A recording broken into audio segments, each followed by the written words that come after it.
49년 만에 방첩사가 사라지고 그 기능을 대체할 국방방첩본부 등 3개의 군조직이 오늘 공식적으로 출범했습니다. 안규백 국방부 장관이 이렇게 개혁 속도전에 나선 가운데 야당에서는 안 장관의 과거 탈영 의혹을 끝까지 추적하겠다는 입장입니다. 오늘 우리가 결별하는 것은 5.16 군사정변, 12.12 군사 쿠데타, 5.18 비상계엄, 그리고 12.3 내란에 이르기까지 본연의 임무를 벗어나 권력의 도구가 되었던 방첩기관의 과거 어둠은 전체였습니다. 후목 불가조라했습니다. 썩은 나무로는 아름다운 나무를 조각할 수가 없습니다. 우리는 뼈를 깎는 마음으로 악습의 뿌리를 도려내야겠습니다. 병적 기록부 공개하는 거는 진짜 쉬운 일이거든요. 아마 주민센터 가셔도 그렇고 그 민원24 같은 데서도 뭐 5분이면 뗄 겁니다. 뭐 인증서 뭐 하고 해도. 근데 이거를 못 보여주겠다는 게 여당 의원들한테는 좀 보여줬다는 소문도 있는데 야당 의원들한테는 전혀 확인을 안 해줘요. 무린 게 있다는 거죠. 끝까지 파헤칠 겁니다. 네, 야당에서는 안규백 장관이 계속 침묵하더라도 계속 파헤치겠다 이런 입장입니다. 천하람 의원의 주장대로라면 일단 여당 의원들에게는 보여줬다는 소문도 있다 이런 얘기를 하네요. 구전우 변호사님.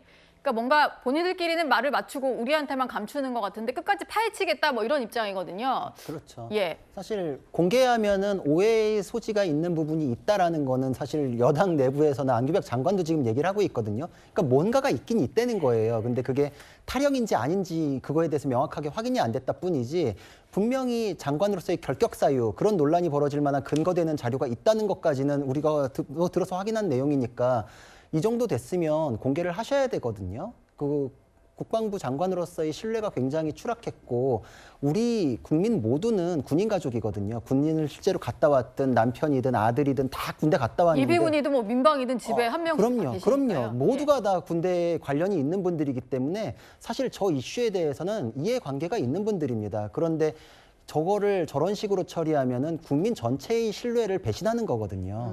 본인이 한 번 정말 잠깐의 오해라도 해소를 해야 될 입장인데 저거를 진영 논리로만 해소하려고 하고 국민의힘에서 부당한 공격을 한다라고 하는데 지금 탄핵 청원이 33만 명이 넘어선 걸로 알고 있거든요. 그분들은 국민의힘하고도 상관이 없어요. 그냥 국민으로서 분노하는 것이고 내 아들 이런 상황에서 왜 군대 보내려고 그래. 장관이 너부터 똑바로 해. 이런 식의 상식이 작동을 하는 것이거든요. 정말 5분이면 떼서 보여줄 수 있는 거에 대해서 너무 오래 끌고 계신다. 이거는 그 스스로가 자신의 자리를 지키기 위해서 국방부 전체의 신뢰를 훼손하는 굉장히 안 좋은 행위라고 생각합니다. 예. 탈영 의혹이 재점화된 것도 한 달이 넘어가는 것 같은데 별다른 반응은 없는 상황이고요. 야당에서는 계속 경질해야 된다, 사퇴해라 이런 지적을 이어가고 있는 상황입니다. 어쨌든 탈영 의혹이 완전히 해소되지 않은 상황인데요. 안 장관을 좀 곤혹스럽게 하는 일이 연일 벌어지고 있습니다. 육군 1군단에서 삽탄을 하지 않고 경계작전을 해서 논란이 됐고요. 육군 3군단에서도 같은 일이 있었습니다. 그런데 채널A 취재 결과 빈총 경계를 한 또 다른 부대가 있었는데요. 예, 단독으로 좀 보여드릴게요. 해병대 2사단에서도 빈총 경계를 했다는 소식입니다. 채널A 단독 취재로 드러난 내용입니다. 성시은 부대변인님, 네. 이 정도면은 거의 최전방 부대 대부분이 빈총 경계를 했나? 이런 걱정이 좀 드네요. 그렇죠. 전 처음에 이 기사를 접했을 때 오보라고 생각했습니다. 당연히 실탄을 삽입 안 했다고? 그러니까 오발 사고를 방지하기 위한 노력이나 제도적 개선들은 당연히 할 수 있다고 생각하거든요. 근데 예를 들면 경찰들도 총을 들고 소지하고 다닐 때 첫 번째 판은 빈탄, 두 번째 탄이 공포탄, 그 다음부터 실탄 이런 게 있잖아요. 예. 그런 거를 통해서 충분히 인명사고나 오발 사고를 방지할 수 있음에도 불구하고 그냥 아예 빈 탄창을 끼고 다녔다? 이건 납득하기가 어렵거든요. 그러면은 만약에 정말 우발적인 상황이 발생했을 때 탄창을 언제 끼고 있습니까? 정말 공포탄을 한 발만 껴놓고 했다면 그냥 바로 쏴버리고 바로 그 조준 사격을 할 수 있음에도 불구하고 왜 그런 식으로 했는지 솔직히 이해가 되지 않습니다. 저는 군대에서 왜 이런 식으로밖에 할 수 없었는지에 대한 설명을 좀 듣고 싶은데 지금 이 정도로 국민 여론이 안 좋은 상황에서 굳이 설명을 하지 않고 그냥 원위치만 시키고 이제는 그 빈 탄창으로 근무서고 있지 않다고만 하겠죠. 근데 전체적으로 이런 것들을 그냥 한 부대뿐만 아니라 다른 부대에서도 이렇게 전반적으로 했다라고 한다면 국민들께서 느끼실 때는 지금 전 군의 좀 안보 태세나 분위기나 이런 그 기강이 많이 해이해진 것 아닌가라는 생각을 하실 것 같아요. 그러니까 이런 것들을 좀 재정비하고 바로잡기 위한 좀 노력들을 충분히 해야 될 것 같습니다. 예. 채널A가 취재한 내용은 잠시 뒤에 이어지는 뉴스A에서 더 자세히 보도해 드리도록 하겠습니다. 뉴스탑10에 이어서 뉴스A까지 많이 봐주시면 될 것 같고요. 결과적으로 이제 이런 일이 계속 반복이 되니까 육군 1단장에 대해서는 조치가 일어나긴 했습니다. 직무대리가 오기로 했고 일단 직무에서 배제된 상태인데요. 이현정 위원님, 네. 뭐 한 사람에 대한 인사 조치한다고 이게 다 해결될 것 같지는 않은데 어떻게 보셨나요? 그러니까 이게 왜 이렇게 군내에 이런 분위기가 있을까라는 걸 판단해 보면 첫째는 북한을 좀 자극하지 마라. 북한을 괜히 자극해서 좋을 게 없다라는 것들. 그다음에 책임지려고 하지 않는 분위기가 있는 것 같아요. 오발 사고 나면 또 이게 뭐 책임지고 하려고 같으면 뭐 이거 하니까 그냥 아예 그냥 사탄하지 마라라는 분위기가 있을 수가 있고. 그리고 이제 이런 식의 어떤 문화가 생기는 게 만약에 이런 게 있으면 지금 합참은 몰랐다는 거 아닙니까? 예. 그럼 제가 알기로는 이런 정도 있으면 각 군의 국군 기무부대가 있잖아요. 그러면 옛날에 좀 있었는데 그런 기무부대 이런 데서 이거 지금 우리 사령관이 이 군단장이 이런 식의 이걸 했는데 이거 좀 하다 이게 정보 보고가 돼요. 그러면 당연히 합참이나 이런 데서 내부적인 판단을 해서 그 잘못됐다고 한다면 문제 삼을 거 아니에요. 근데 합참이 지금까지 몰랐다는 거 아니겠습니까? 이게 말이 되는 소리입니까?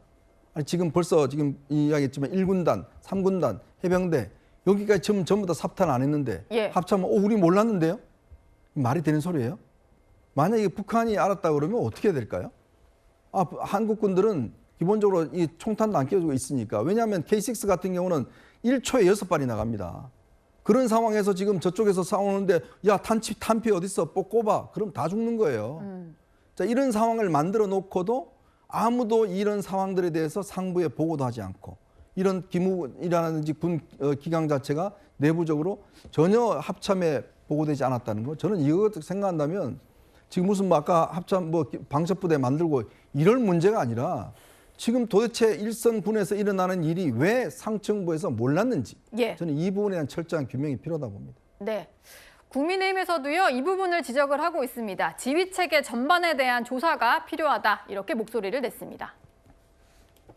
삽탄은 적어 도발에 즉시 대응하기 위한 가장 기본적인 준비 태세입니다. 삽탄이 이루어지지 않고 보고가 제때 전달되지 않는다면 지휘관은 정확한 판단을 내릴 수 없고 경계 체계도 정상적으로 작동할 수 없습니다.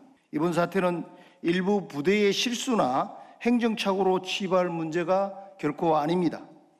왜 체계 전방에서 삽탄하지 않은 채 경계작전을 하라는 지침이 시행됐는지, 왜 미군 무인기의 비행 계획이 제대로 보고되지 않았는지, 지휘와 감독 과정에서는 어떤 문제가 있었는지 지휘체계 전반에 대한 철저한 조사가 이루어져야 합니다. 네, 오늘 안규백 장관은 한 달여 만에 정군 지휘관 회의를 또 소집을 한다고 하는데요. 차지원 교수님, 예.